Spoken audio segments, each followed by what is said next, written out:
మేడారం శ్రీ సమ్మక్క సారలమ్మ జాతర దగ్గర ఈరోజు కేబినెట్ మీటింగ్ ఉండడంతో రాష్ట్ర వ్యాప్త గణమంతా ఇక్కడికే చేరుకుంటుంది. ప్రస్తుతానికి ఇక్కడ పాలకుర్తి ఎమ్మెల్యే యశస్వి రెడ్డి గారు మనతో ఉన్నారు. మేడారం దగ్గర కూడా అమ్మవార్లను దర్శించుకున్నటువంటి పరిస్థితి ప్రస్తుతం ఒకసారి మనం మాట్లాడదాం. నమస్తే మేడం, ఎట్లా ఉంది మేడం జాతర? మీరు కూడా చూస్తున్నారు కదా ఏర్పాట్లు ఎట్లున్నాయో. గతంలో ఎన్నడూ కూడా లేని విధంగా ఇక్కడ బ్రహ్మాండంగా ఏర్పాట్లు జరుగుతున్నాయి. అట్లనే 200 కోట్లకు పైబడి ఇక్కడ పెట్టి అభివృద్ధి చేస్తున్నారు. ఎందుకంటే ఇక్కడ జాతరలో ఎటువంటి లోటు కూడా ఉండద్దు. దూరం నుంచి వస్తారు అందరూ కూడా, వసతులు కూడా బాగుండాలని చెప్పి గౌరవ ముఖ్యమంత్రి గారు మరి అట్లనే మంత్రులు, ముఖ్యంగా సీతక్క గారు అందరూ కూడా ఎంతో దృష్టి పెట్టి ఇక్కడ ప్రతి చిన్న దానిపైన కూడా ప్రత్యేక శ్రద్ధతోటి ఇక్కడ అభివృద్ధి అనేది చేస్తున్నారు. వసతులు కూడా అన్ని బ్రహ్మాండంగా ఉన్నాయి. మన దగ్గర పాలకుర్తిలో కూడా సోమేశ్వర టెంపుల్ లాంటివి కూడా ఉన్నాయి. ఒక్కొక్కరు కూడా ఏంటంటే సీఎం వచ్చిందంటే ఆ దేవాలయాలకు కూడా ఒక అభివృద్ధి పనులు జరుగుతాయన్నటువంటి ఆశాభావం వ్యక్తం చేస్తున్నారు. మీకున్నటువంటి రిక్వైర్మెంట్స్ ఏంటి మేడం?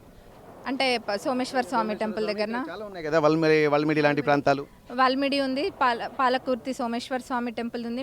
నేను ఒక నెలన్నర కిందనే అన్నీ కూడా పాలకుర్తి సోమేశ్వర స్వామి టెంపుల్లో ఏమేమి అభివృద్ధి పనులు చేయాలో అక్కడ లోకల్ ఈఓ తోటి ఇంకా ఆ డిపార్ట్మెంట్ వాళ్ళతోటి టెంపుల్ వాళ్ళతోటి చూసుకొని ఎక్కడ ఏం చేస్తే బాగుంటుంది అన్నది ఎస్టిమేట్ కానీ ఆల్రెడీ పెట్టినాము.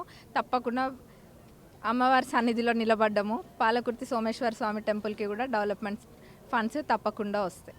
Okay madam, thank you madam. ఇక్కడ ప్రస్తుతానికైతే మేడారం జాతర సందర్భంగా కూడా ఒక్కొక్కరు కూడా వీఐపీలు వస్తున్నారు. ఇక్కడ అమ్మవార్లను దర్శించుకొని ఇక్కడ సీతక్క గారు చేస్తున్నటువంటి అభివృద్ధి పనులను దృష్టిలో పెట్టుకొని కూడా ఎంతో ఒక అద్భుతమైనటువంటి వాతావరణం అయితే మేడారంలో జరుగుతుంది.